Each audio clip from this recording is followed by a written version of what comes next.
Hello everyone, welcome to this film channel. Today we're going to dive into the second part of our analysis of episode 5 of the Lord of the Rings series. We'll explore some of the finer hidden details in the story that, if you catch them, will enhance your enjoyment of the plot. The story of the forging of the Rings of Power by Sauron is progressing. There are a few important points here. First, we had a time jump. We saw that the tree in Khazad-dûm is half dry, and they built a door in Eregion, which is soon to be installed at the entrance to Khazad-dûm, the same door where the Fellowship of the Ring will later get stuck in Unmun. The Lord of the Rings movie. A few episodes ago, we remember Celebrimbor saying that with the remaining mithril, they created a material that only shines under the moonlight. In this episode, we learn that this material was used to build the door. But why show us this in this episode? It's to demonstrate that Celebrimbor no longer wants to forge new rings of power. Lying to his king once was enough for him, so now he's focusing on the door. This made Sauron quite frustrated due to the time lost because of the time jump. There's another reason as well, the friendship between the elves and dwarves.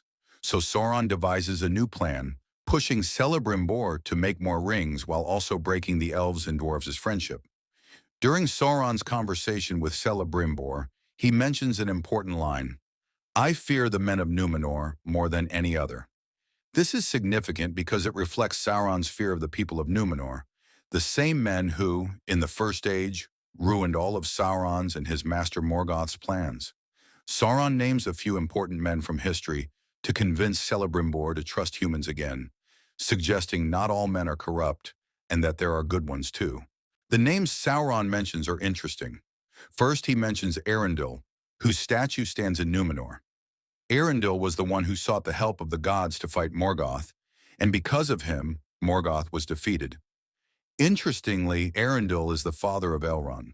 Sauron also mentioned Tuor, Elrond's grandfather, who played a major role in the First Age. He is a very important character in the Lord of the Rings story, with his own standalone tale, The Children of Hurin, which explores the history of Middle-earth. Sauron also mentioned Beren, another independent and beautiful story from the Lord of the Rings world. It revolves around the forbidden love between a human and an elf, a recurring theme in Tolkien's works. In the Lord of the Rings movies, the love story between Aragorn and Arwen followed a similar path, and in this series, they wanted to show us a similar connection. Sauron tries to convince Celebrimbor to forge more rings of power, but he's unsuccessful at first. If you look closely, Celebrimbor is seen writing a letter, possibly to Gil-galad, planning to confess his lie about the rings. However, Sauron plants the idea in his head that because of the lie, the rings given to the dwarves may be flawed, and if he confesses, Gil-galad may never let him create anything again. This plays into Celebrimbor's fear of living in the shadow of his grandfather, Feanor, the creator of the Silmarils.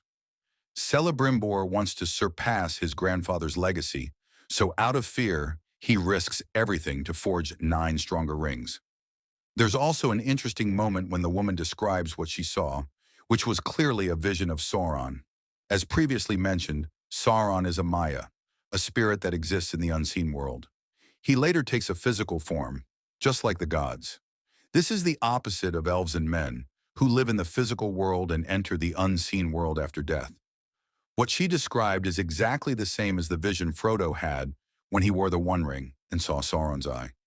I hope you found this video interesting and helpful. If you enjoyed it, don't forget to like and subscribe. See you in the next video. Goodbye.